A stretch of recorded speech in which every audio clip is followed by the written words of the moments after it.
લે મોટા ભાઈ આ તમારું ફોર્મ આવ્યું છે ચૂંટણીનું. શેનું ચૂંટણીનું ફોર્મ? અત્યારે ક્યાં ચૂંટણી ચાલુ? ખબર નહીં, આ ચૂંટણીનું આવ્યું એટલે હું લઈને આવ્યો તમારી જોડે. આ તો SIR નું છે. જો મિત્રો, આ જે ફોર્મ છે અત્યારે મારી જોડે આવ્યું છે, ઘણાની તમારી પાસે પણ આવ્યું છે.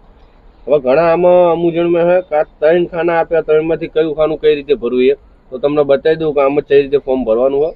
જે તમને મૂંઝવણ છે એ મૂંઝવણ આપણે દૂર કરી નાખીએ અને તમને બતાવું આમાં કયું કયું તમારે. તો મિત્રો તમને જલ્દી બતાવી દઉં આમાં શું કરવાનું એ.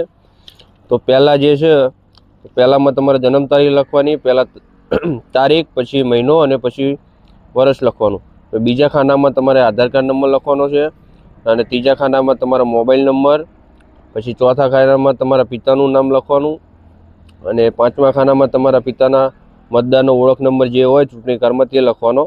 પછી તેના નીચે છે માતાનું નામ, તો તમારા માતાનું નામ, પછી એના નીચે છે માતાના મતદાર ઓળખપત્રનો નંબર, તો તે લખી નાખવાનો નંબર.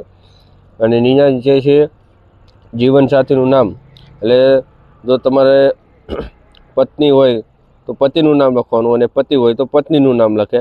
અને નીચે છે જીવનસાથીનો ઓળખપત્ર નંબર. તો પછી તમારે જે જીવનસાથી હોય તેમનો ચૂંટણી કાર્ડનો નંબર તમારે અહીંયા લખી દેવાનો છે અને આ જગ્યા ઉપર તમારે અત્યારે હાલ તારીખ મારીને સહી કરી નાખવાની. બાકી બીજું કાંઈ હાલ ભરવાનું નથી અને અહીંયા આગળ એક ફોટો લગાવી દેજો. બસ આટલું અત્યારે કરી નાખજો.